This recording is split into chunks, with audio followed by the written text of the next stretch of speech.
Talking to some of the brightest names in contemporary Christian music and worship.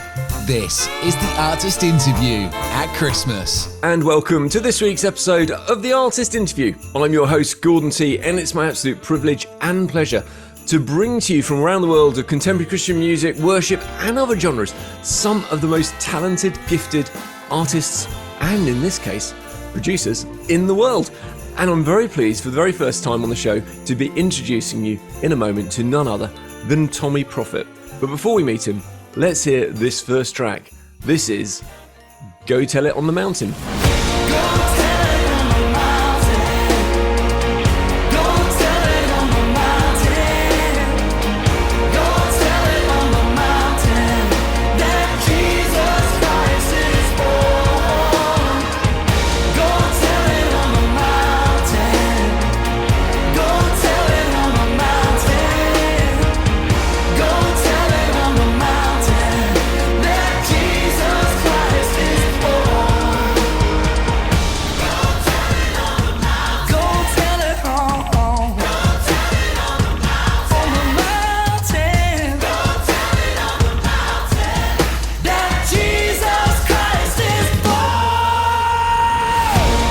And that was Go Tell It on the Mountain, featuring Crowder. Hey, Tommee, how you doing? Good, man. How are you doing? Really well, thank you very much. Yeah, really, really well. It's great to have you on the show.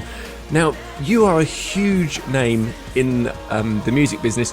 I suppose for some of the UK audience, I should say this is Tommee Profitt, the producer, not Tommee Profitt, the English boxer who was in the 1948 Olympics. So, no, totally different Tommee Profitt. This guy's a lot younger. Yeah, totally different than that guy, yes. Yeah. So, and you've got less letters in your surname. But anyway, that's beside the point. Tommee, for those people who don't know you, can you tell us a little bit about your journey? I'd like to understand about your journey with both Jesus and your journey in music, and a bit about what it is you do day to day as well. So the floor is yours, sir. Yeah, well, no, that's cool. They all go together really well. So what's funny is I just realized this the other day. When I was 8 years old, I was sitting in my parents' basement. It was kind of like this, actually. I've recreated this. It was a very dark, unfinished cement basement. I would sit in with headphones on, and I was just programming MIDI tracks, instrumental tracks on my parents' computer. And I was making albums, and we would sell them at my church and my school, to friends and stuff for like $3. And I mean, the short version of the story is 30 years later, I'm essentially doing that exact same thing. But resources and tools have come a long way in the last 30 years. Instruments sound better now, on the computer. But yeah, dude, when I was in college, I started writing worship music, and I started leading worship and traveling with a band. And we would play in churches and conferences like all over the country. And that was kind of my main thing. And I did that for, almost 15 years. And then once me and my wife started having kids, it got really hard to be gone on the road that much. You know what I mean?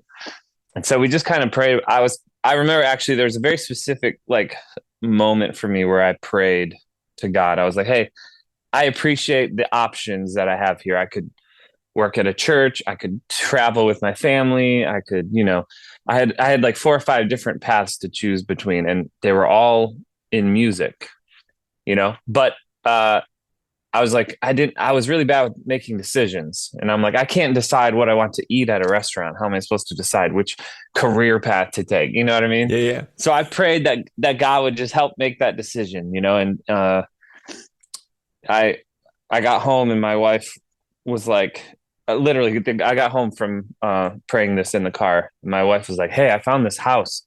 There's this basement. You could build a studio. And what if you started recording for other people? And she was almost like describing one of those paths that I had just prayed about. Right. And I was like, that's crazy. What are you talking about? And so we built a studio, and I started, that's the path, I went down, and doors started opening left and right from there. And it was almost like as soon as I kind of got out of the driver's seat and asked God to start driving, he was going 80 miles an hour on the sidewalk on the side, and I'm just looking out the passenger window with my jaw dropped, and he kind of took the wheel from there. But that's kind of how I got into the industry from doing it, for, years and years and years.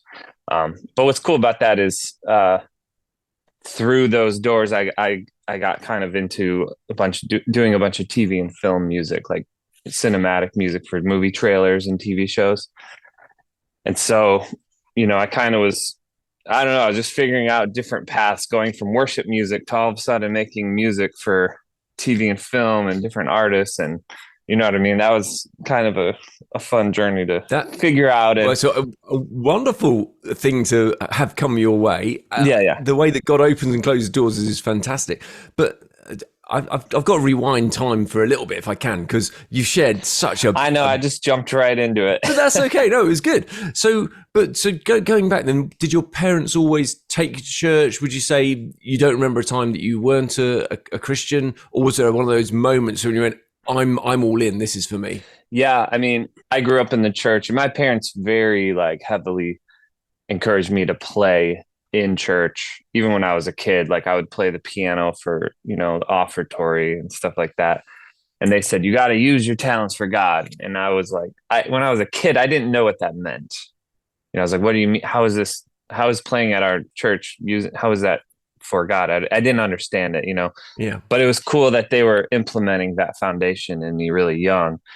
So as I got older, I started leading worship at the church, and I had people mentoring me and mentoring my heart and developing a heart, like a worship leader's heart, and what that meant. You know what I mean? More than being a performer, you know what I mean? Yeah. But serving God and serving people. And so I just had really amazing people that surrounded me always, that poured into me, taught me how to do things, showed me how to do things, walked through things with me. That played a huge part in shaping who I am even now, and things that I want to give back to people in a similar way, you know what I mean, that are trying to, do certain things. And are your parents uber musical? Because I think you said, I may have misheard the age, I thought you said when you were 8, you were in your parents' basement on their computer doing MIDI track stuff. And that's not the average age that people would be doing that sort of thing. Right. Yeah, they're not. There's no other musicians. I think my grandpa he was musical. He played the guitar and the banjo and stuff like that, but not professionally. So I think they just saw that I had this big interest in music, and they were just always very supportive. So they said, hey, he likes music. Let's get this music software on the computer and see if he likes that. And I just took it and just ran with it, and I was clicking away, and they're like, man, he likes that. All right, let's buy a CD burner. Actually, before that, we had a cassette burner, or not a burner, a cassette recorder, I guess. Yeah. Where I would record my music on a cassette, and we'd listen to it in the car. And that blew my mind, that music that I made in the basement, we could listen to it while we were driving around in the car. I mean, we've come so far from there. That sounds silly. But at the time, it's like you had to go to the store and buy a cassette in order to listen in your car. You can't just play your own music in your car. You know what I mean? Yeah. So they always supported me in that way of let's buy a CD burner so he can burn his CDs and sell them and then pour back into his music, and I kind of had this little business / ministry going even when I was 10 years old. You know what I mean?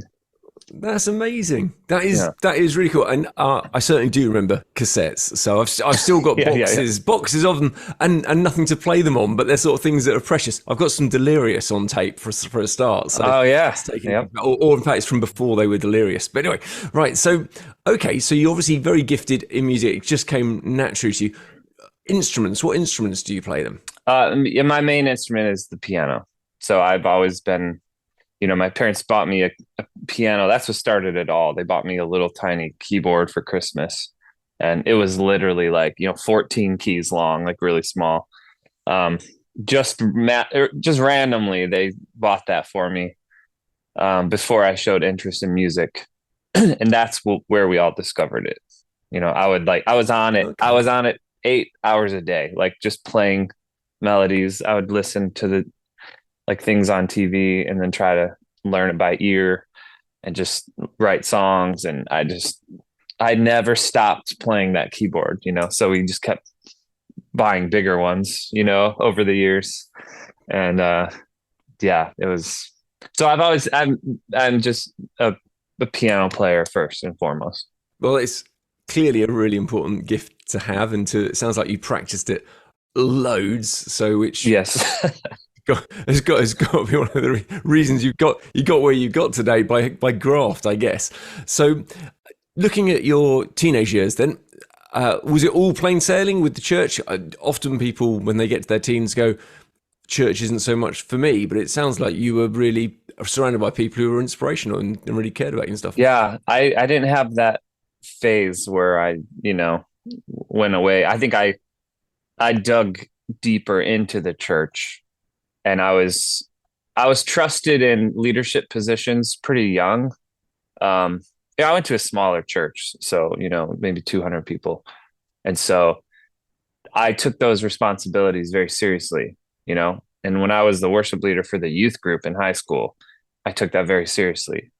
And I tried to have the band, who was also youth group students, I tried to instill seriousness in them, take this seriously, and I think it's hard for, teenagers to really make that like their main thing, that they care about a lot and show up early and stay late for practice, but to me, it was like what I lived for. I mean, doing, not just doing music, but just seeing the importance and value of wanting to see the students that were my age on fire for God. You know what I mean? Like I had a desire for people to be on fire for God, And so, yeah, with us as musicians, one way that we could hopefully stoke that fire and just be a part of things was, by leading worship and encouraging people to, worship and be a lot, just pour into their relationship with God and teach them that it's more than just when you're at youth group. It's more than just when you're at church on Sunday, or it's not just these, you can't just say these words that are on the screen and there's no connection in and of itself just there. You know what I mean? But making these words prayers in our life, like that's where it becomes real. And so, yeah, I think I really loved it, and I really, poured into that a lot. And that was a huge part of my story, as far as going into, even when I had a band and we traveled and led worship, That's so cool. So you mentioned about, you called it college, we'd call it university, just to do a bit of translation for our audience. Yeah. Thank you. What did you study at college? I studied actually half music theory and half like digital media is what it was called. So it was audio production, basically. So exactly what I'm doing now. I mean, recording in the studio, microphones, signal flow, all of that stuff, mixing and mastering, and as well as theory and oral perception, oral dictation list. You know what I mean? Like all of the theory, the nerdy theory stuff. So I kind of got both. I got music and recording together. And actually, so I went to a small Christian college in Grand Rapids. It was called Grace Bible College. It's now called Grace Christian University. And they just had an amazing worship arts program that was half music, half recording, but geared towards ministry and worship leading as well. It's kind of like the perfect program for me. And it was a very small university. And so, there were only a couple kids in my class, literally. So I had this whole recording studio. They were all out hanging out, being college kids. And I had this whole studio like to myself all the time. You know what I mean? They weren't like, we didn't have to sign it out and wait our turn and only get 2 hours for the week. I mean, I like slept, I slept in that studio and then went to class the next morning. Like I was in there till 5 a.m. every night, recording and recording this worship album that I did when I was in college, and just writing. And I've always been pretty intensely driven, all or nothing when it comes to music, It's probably a good thing because it's so central to what you do. So let's find out about the traveling first then. So with this band, you finished your uni course, and then straight from university, you had a band and you started touring. Yeah, while I was a student, I started touring while I was a student, and the band was other friends, students, from the same university. And so we traveled and played all over the place. And then once I graduated, I just continued. So I kind of built up like a foundation of just our band and traveling and worships and stuff while I was a student, so that when we graduated, we had a lot of stuff going already. We had 2 albums by that point.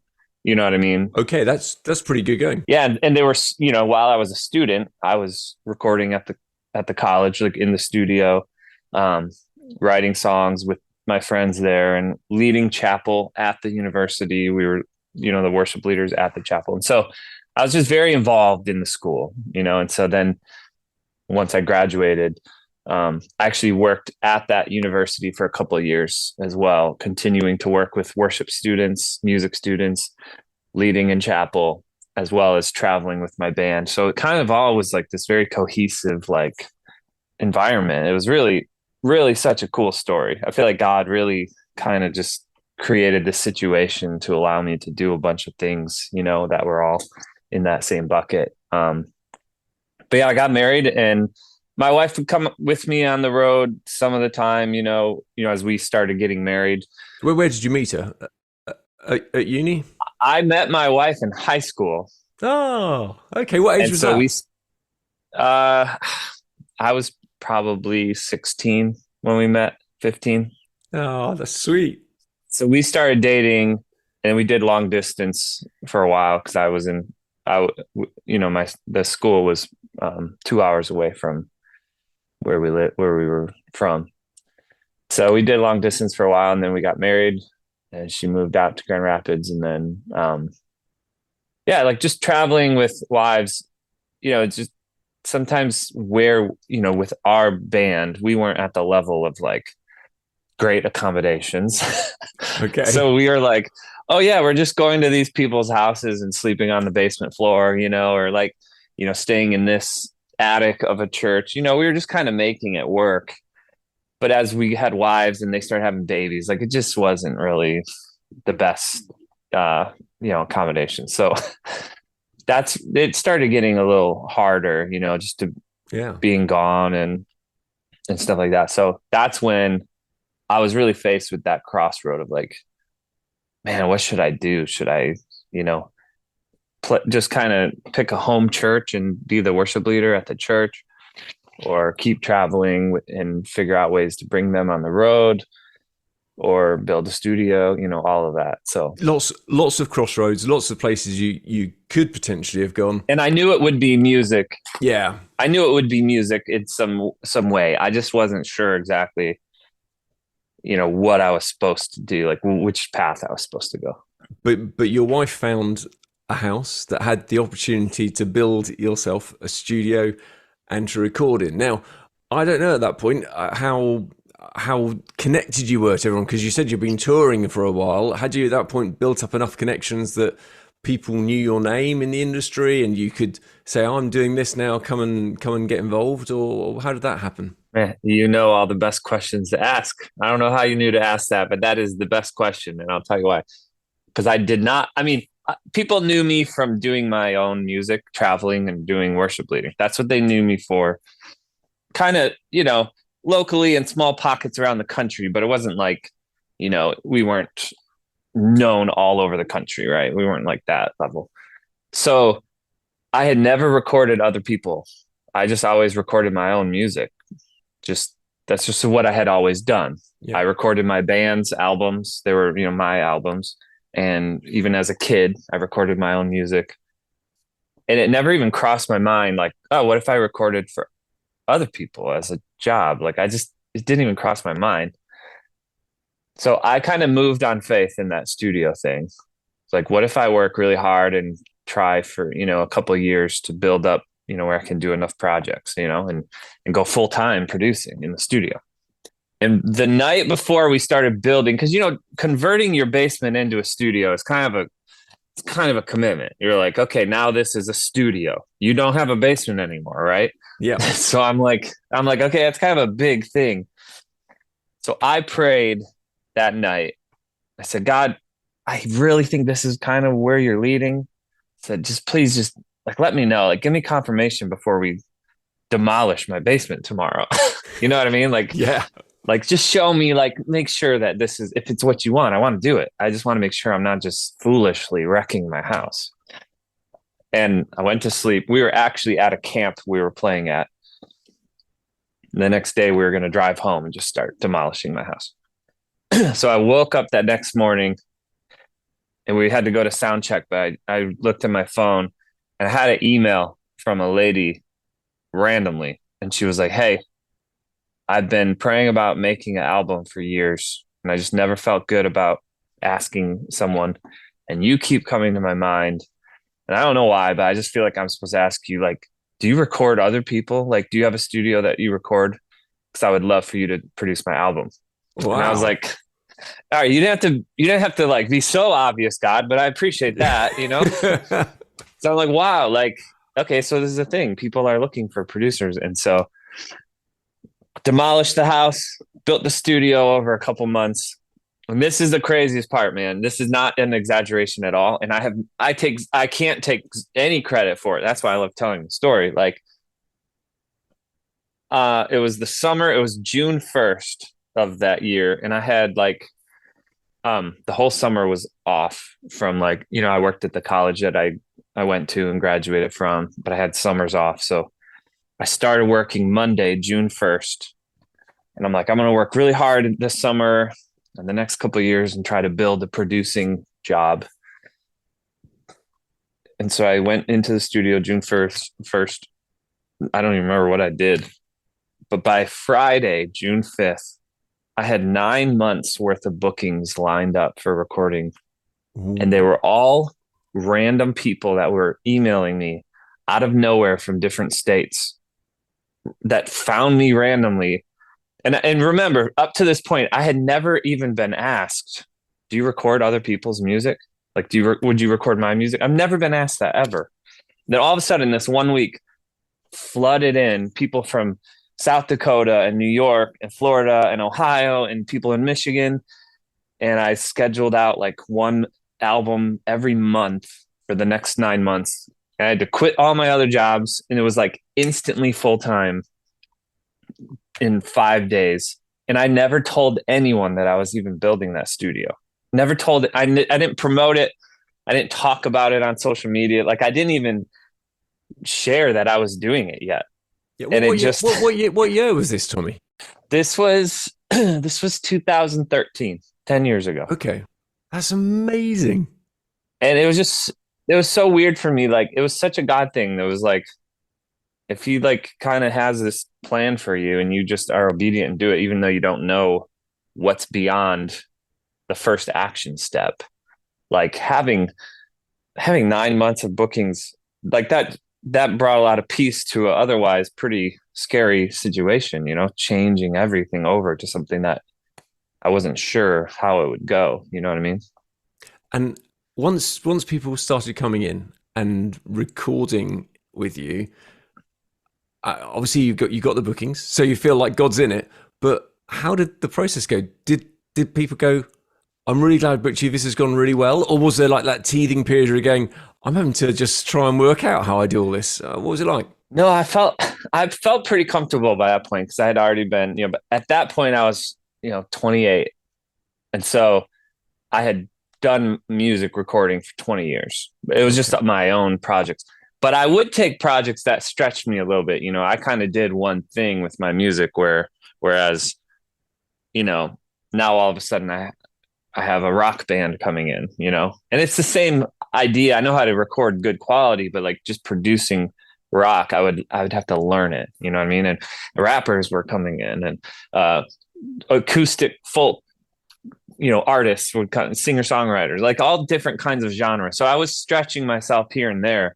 But overall, like, yeah, it went really well. And it was fun hanging out with new talented people and just, we were really inspired creatively together to make something. And they loved it. You know what I mean? It was like a really good experience. So when was the first booking when you went, wow, this is really working? So with someone who's a known name, and who was it? Well, what's funny is, so a lot of people know my story is they associate me with NF, the rapper artist NF. Yep. And so back then he was not NF. He was just Nate, my friend from Michigan. I didn't know him that well back then either, but he was from Michigan. So that was June, right? June of 2013 that I built the studio and I was recording. In July of 2013, 1 month later, Nate texts me and says, "Hey man, I'm in town randomly one night. I'd love to hang out if you want." And I almost responded with, "Oh man, I got this guy's album from South Dakota that I gotta finish. I don't have time to hang out." You know what I mean? But instead of saying that, I felt kind of like I could use a break, a night to just kind of hang out for fun, which I didn't do often, ever. But for some reason I did that night. Nate came over and I was like, "Hey, I built a new studio." And he's like, "Dude, this is awesome. Let's play around." And we recorded a song kind of just for fun.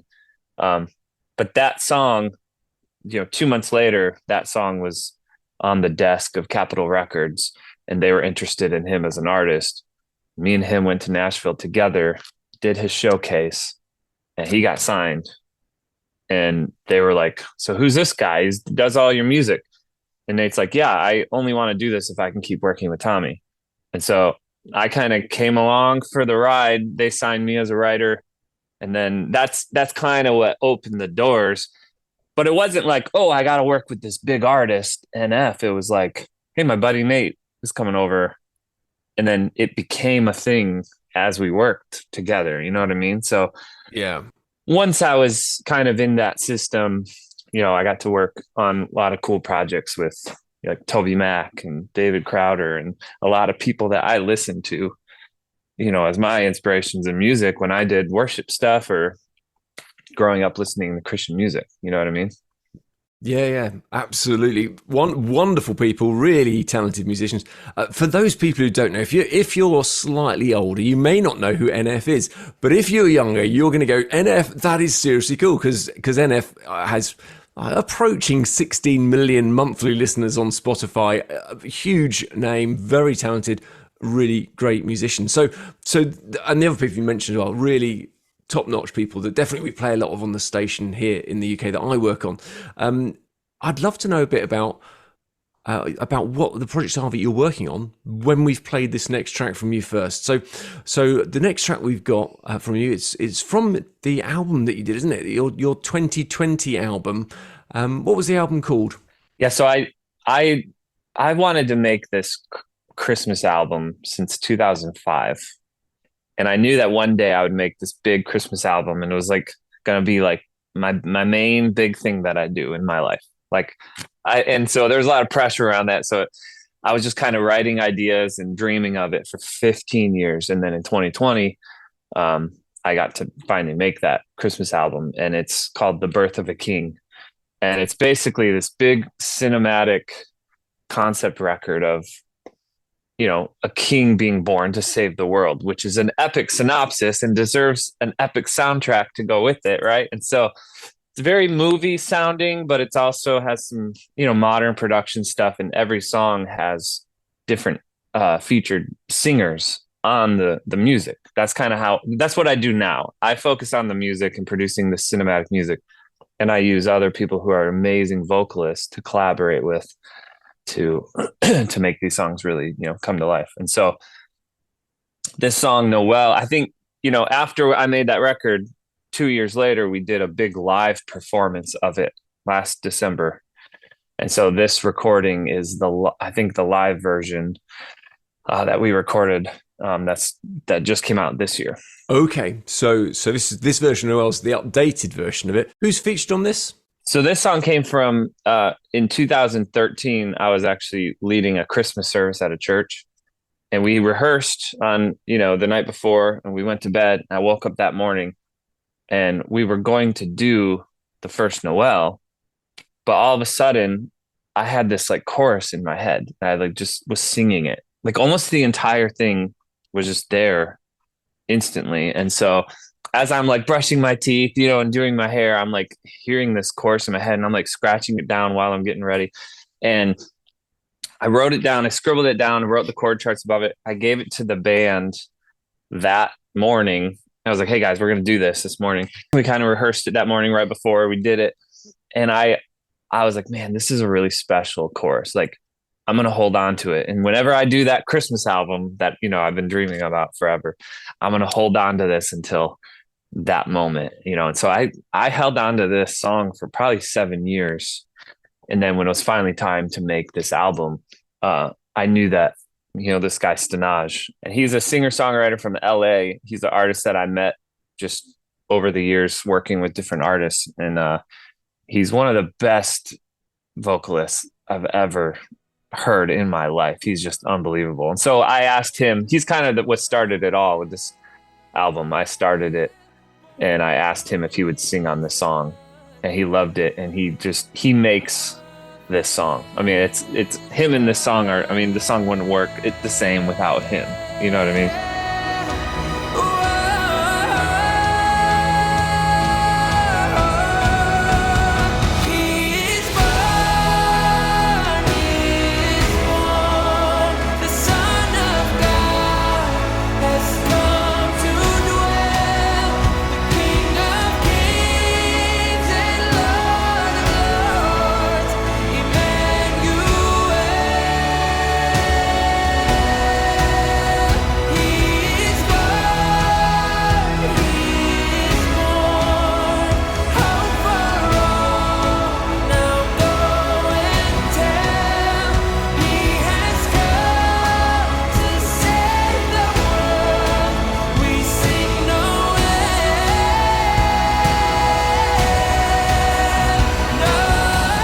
And that was Noel by Tommee Profitt and amazing singer Stanaj.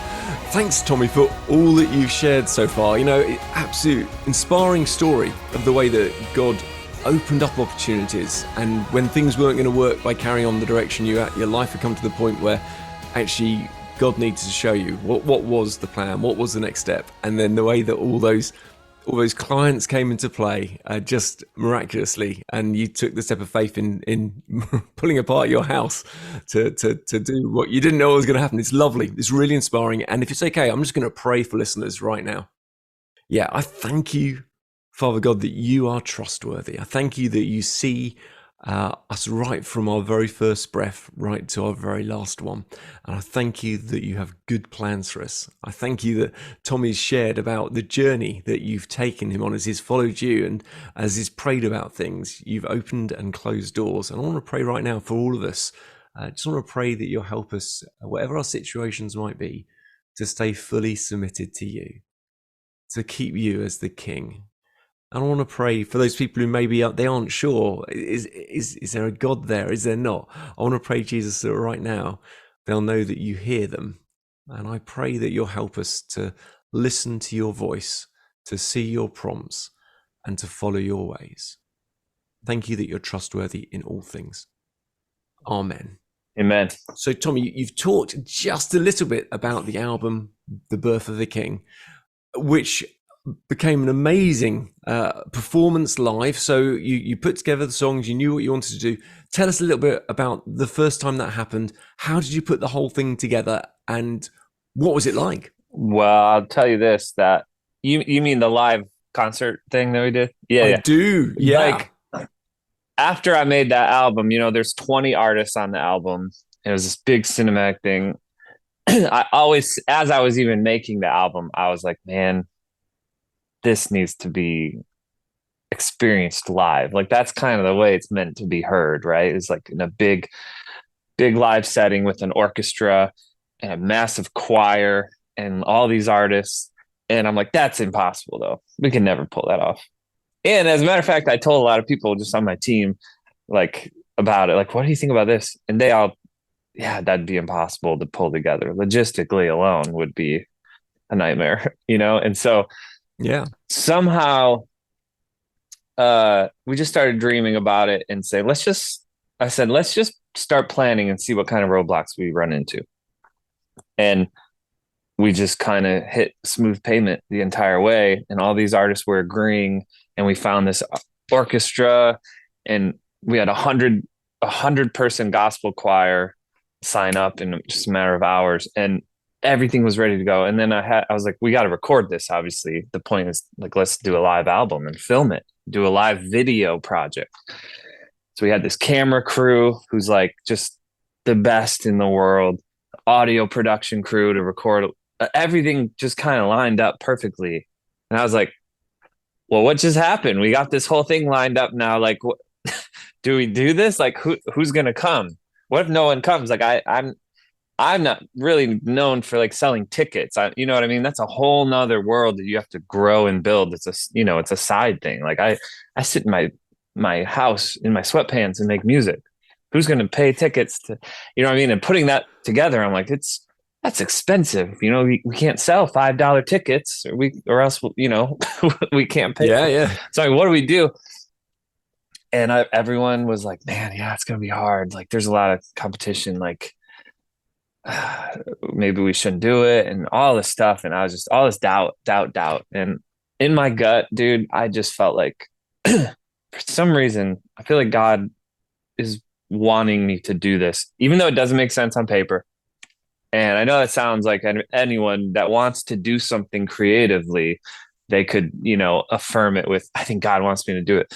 But this was almost like, I almost didn't want to do it, but I felt like I should. Like God is like using this Christmas album, which is funny because you don't normally think of the Christmas album as being this like powerful ministry tool. But I've had just people that have messaged me from around the world of how God, like in tears with chills, the way God is in these different songs and stuff. And it's a cool way for me to still be involved in, my background, my worship ministry and all this stuff. It's all kind of put together in this one thing, and it's all lined up. So I decided to do it. I was like, all right, let's just announce it and go on sale. And then it sold out in less than 24 hours, 4 months before the event. And we were all shocked. And again, that was a thing that was like a God thing. It's like, I did not do anything to make that happen. You know what I mean? We didn't market or promote it. It just kind of happened by announcing it on social media. And so we just did it. And it was like the most special night that I've ever been a part of, man. It was unbelievable. And, the way it turned out is like probably my favorite thing that I think I might ever work on. Wow. So maybe I'll just be done after this. I don't know. What was the venue?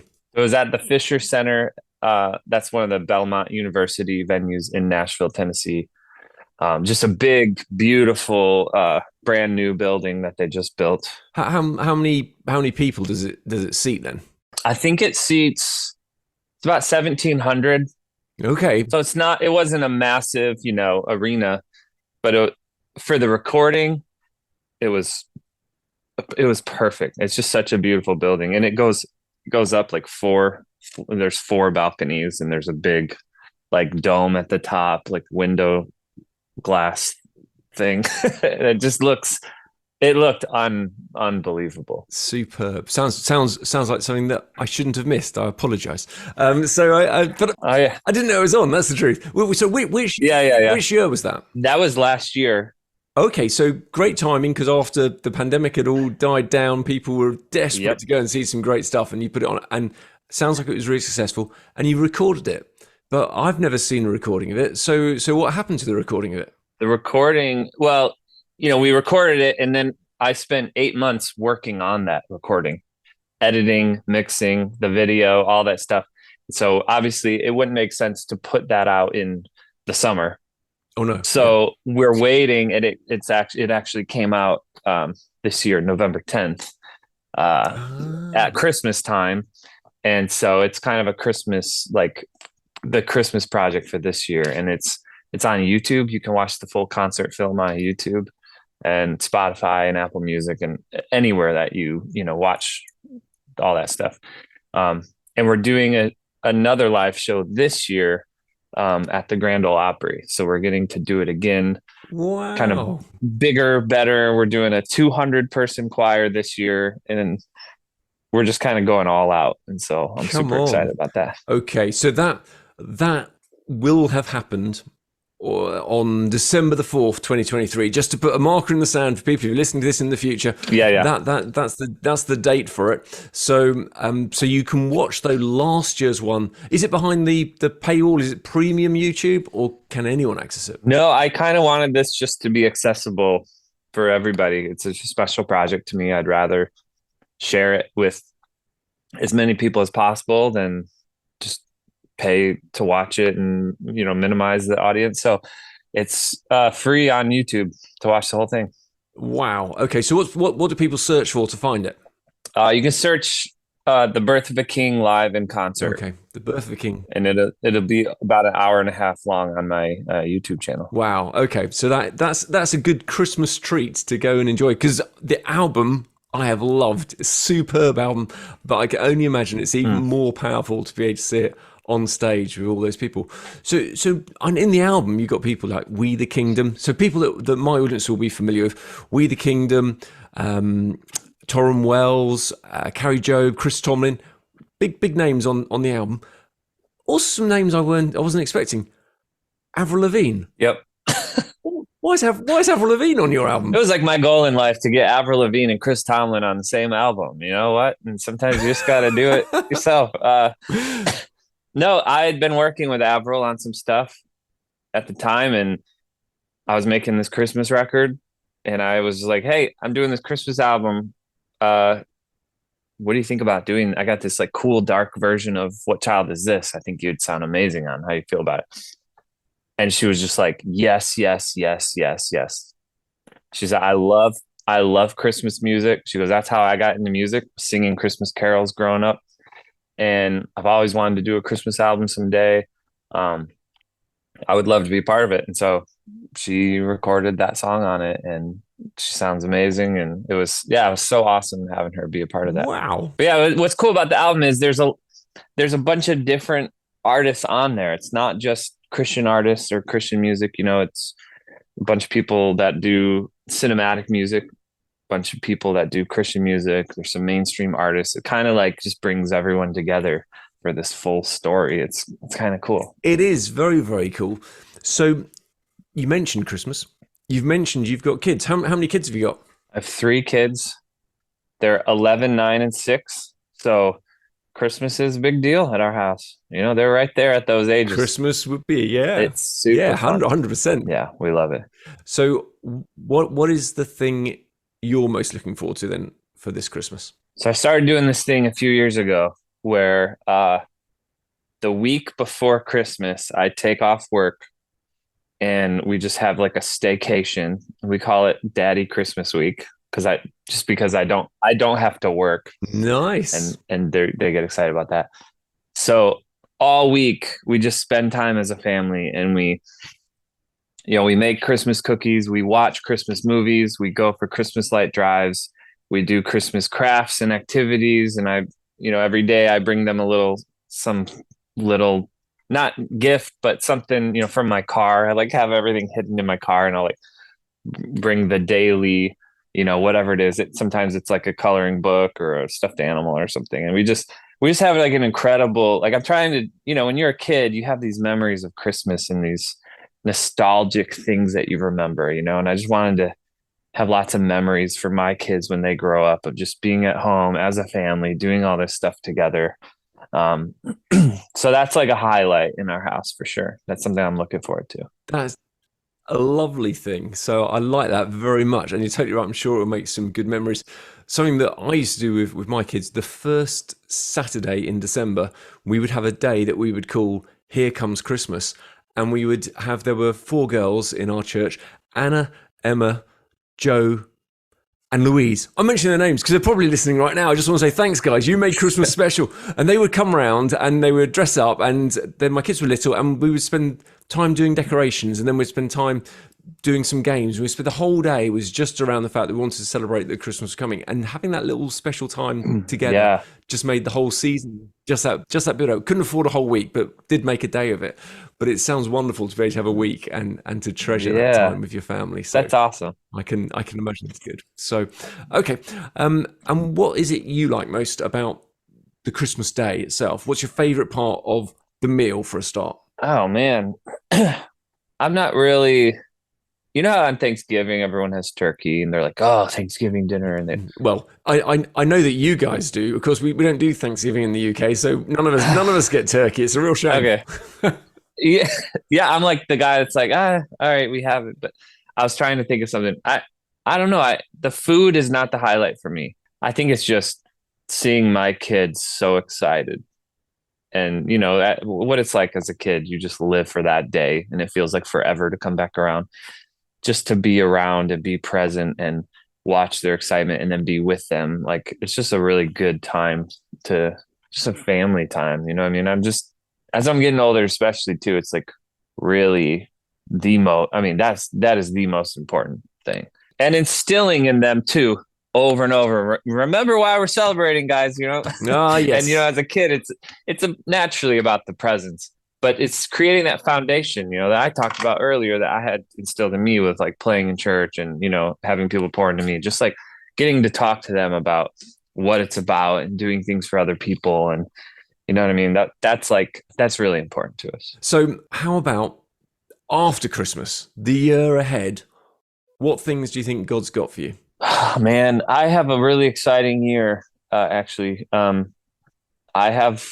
always have so many ideas and projects, and I can't get to them all the time, but I have like 3 or 4 projects that I want to do. You know, we didn't talk about it a lot in this interview, but a big thing that I do is making cinematic music for TV shows and movies. Yeah, you've released so many albums. Can you just tell me one thing? How on earth did that happen? How did you start doing cinematic stuff? That was random too. Like once I got to Nashville and I was signed as a writer, they kind of put me in a bunch of rooms with a bunch of different styles and artists and said, what else do you do? Try this, try the country, pop, Christian, worship, all that stuff. And one day they randomly said, hey, we're doing a TV film camp. Do you want to make music for that? And I didn't know what that was at the time. I was like, camp? I'm not a camp. I'm very indoorsy. So I was like, I don't want to go camping. They're like, no, it's like when a bunch of people just get together and write for like TV shows and movie trailers. And I was like, that's kind of my dream. Yeah, I want to do that. And so I made a few songs that week and they landed big trailer placements. And I was like, this is kind of what I want to do. So I kind of went into that. That's the very short version of it. But over time, all these songs that I'm making for TV and film, I've also released as albums under my name with different featured artists singing on them. And so those have, you know, grown and gone out into trailers and stuff. And so there's a lot of within TV, film, cinematic music, there's a lot of variety. And so you can do covers, you know, of songs. You can do just original songs for TV and film. You could do instrumentals. You can do a bunch of different stuff. And so over the next year, I have 3 or 4 different cinematic projects that I want to work on. One being covers. You know, I have a lot of cover ideas, like trailerized covers of popular songs. One project of like originals. And I kind of want to do a project where I take like all the big famous like movie theme songs, you know, and kind of redo them. Which ones? Give me some examples of the ones. Like Don't Want to Miss a Thing from Armageddon, or My Heart Will Go On from the Titanic, but redoing them beautiful and current. You know, a lot of these songs from the 90s, you know, now they're nostalgic, but they might kind of sound cheesy if you play them now. Yeah. But doing like a modern, aggressive orchestra with a big choir and some of these amazing singers, kind of similar to what I did for this Christmas album. I think that could be a really cool project because it's nostalgic and it would just be fun to change it up and do something like that. Songs from the movies or something, you know, like a couple of Disney, you know, Lion King. I don't know. Can You Feel Love Tonight? Like, I think that could be cool. So yeah, I got more notes and folders and files on my phone for ideas than I can ever actually execute them all. But I'm excited to dive through those in the next year and just see where I get in all of it, you know? So I've got to say, that sounds very cool. And it's worthwhile people getting onto their favorite streaming platform and going and having a look at, under Tommee Profitt, and seeing just all the different stuff that you've got available there. How many albums have you done in total? I think I have about probably 11 or 12. And two of those went platinum, one went gold. So they're quite big. And somewhere was saying about how many streams you'd had worldwide that I was reading. I went, that's a ridiculously big figure. Do you know how many streams you've currently had worldwide? Yeah, someone just actually told me this from Capital. They added streams and views, right? So views from YouTube videos and TikTok videos using my music. So views and streams total was about 97 billion. Which I can't comprehend that. I hear it. I'm like, that's insane. That's not why I do it, but that's crazy that the music is used that much. Yeah, you know, that is, it's a mind-bogglingly huge figure. How does it feel? I mean, it doesn't feel different.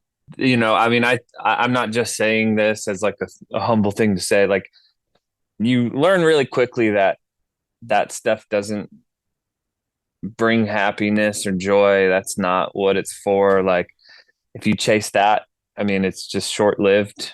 And if you look for some kind of like stat or number or award or whatever, then once you get it, you're like, oh, and well, I'll just have to go for the next thing and the next thing. And you just kind of chase, you know what I mean? It's very empty if you're chasing those kinds of things. You know what I mean? And so, yeah, okay. It is very true that, like, I mean, it's an honor that like the music's using, but I'm more excited and inspired now to just make new stuff and just, you know, creatively expressing new things. That's what I'm excited about. Not a song from 4 years ago going viral on Instagram. You know what I mean? Yeah. Okay, I think that sounds really healthy, actually, to be more excited about the projects you're working on rather than what other people necessarily think of them. It just doesn't feel real. Like if I'm sitting here and I feel this, and say my back hurts, for example, okay, and I'm sitting here, and then I get a phone call I wasn't expecting, and someone says, "Hey, your song just got 90 billion streams." My back still hurts. Like, I'm still just sitting here. I don't feel different. It's cool to hear that number, and it is something I'm thankful for. But like, yeah, like it doesn't. I don't know. You're just like, oh, that sounds like, I don't know how to comprehend that. And it's out there. I'm in here, and things are happening out there. But it feels kind of disconnected and distant in a way. And I'm like, well, I better make some more stuff, you know? Yeah. But it sounds like your identity is not in your success musically. It sounds like your identity is grounded in other things, which is probably really, really healthy. Yeah. But I would like to ask though, and you've worked with such a range of artists. Who have been sort of some of your favorites to work with, and why? Oh man, I genuinely I love working with people and collaborating with all different artists. I mean, and it's all so different. I love working with Nate, you know, NF. I love working with Crowder, who's one of the most fun people, you know, to work with. Avril is awesome to work with. I did a song with Josh Groban. He's a super amazing, down-to-earth guy.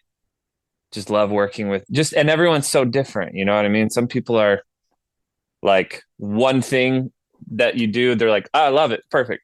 Other people are like, let's dig in for 6 weeks and make this perfect. You know what I mean? And it's all across the board, just different personalities, different, but they all bring something so interesting and unique. Their artistry, their voice, what they're good at. And there's so many good people. Jordan Smith is one of my favorite people on the planet to work with. Do you know who Jordan is? I do not know Jordan Smith. Who's Jordan Smith?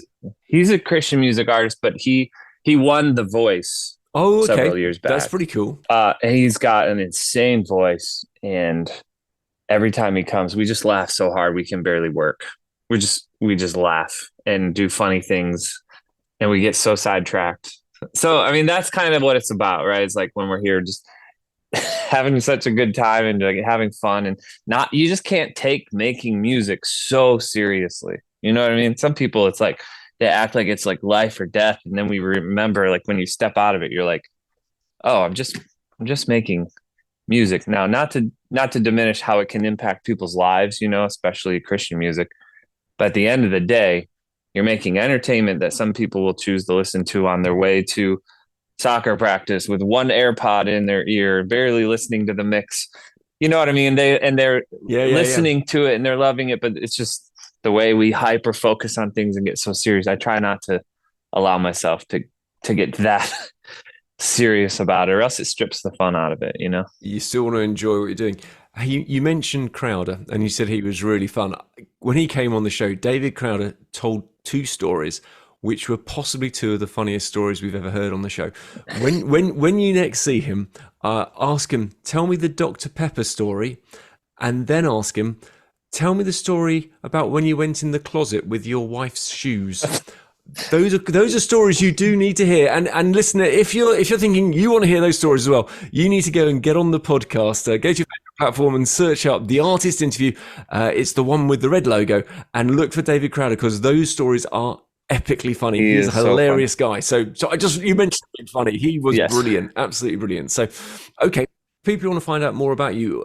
Have you got a website? Where do people find you on social? Where's all that information at? Across the board, you just search Tommee Profitt, but my name is spelled a little differently, so that's the kicker. Tommee is actually spelled with 2 E's at the end instead of a Y. So Tommee Profitt is 2 M's, 2 E's, 1 F, 2 T's. If you remember that, then you're golden. 1 F, 2 T's. If you accidentally come across the boxer, it's the wrong Tommee Profitt. So that's 2 M's, 2 E's, 1 F, and 2 T's. There you go. You got it. Everyone's got it now. It's easy. So that's across all the platforms. So easy to find you. So we've got time for just one last track from you. What's the track called? Tell us about it, Tommee.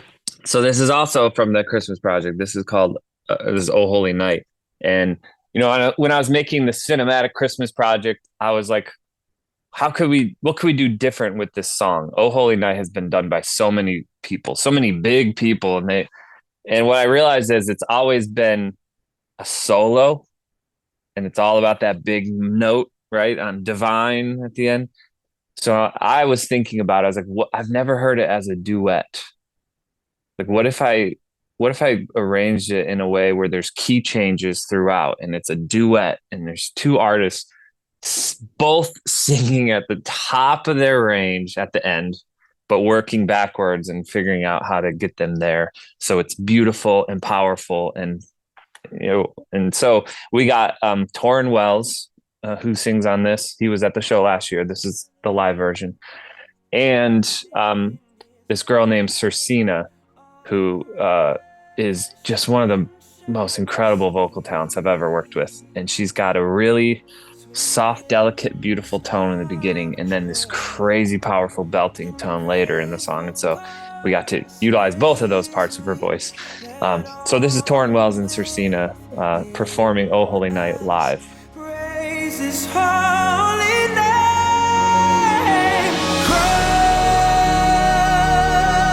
Christ is the Lord. Oh, praise His name forever. His power and glory.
And that was Oh Holy Night by Tommee Profitt. Thank you so much, Tommee, for spending time with us today on the Artist Interview, sharing a bit of your journey with Jesus and your amazing music as well.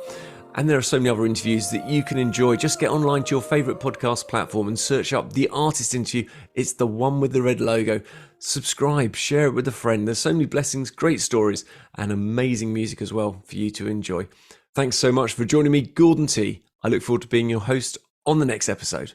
You've been listening to The Artist Interview, a Hope FM podcast. Find us at hopefm.com/The Artist Interview.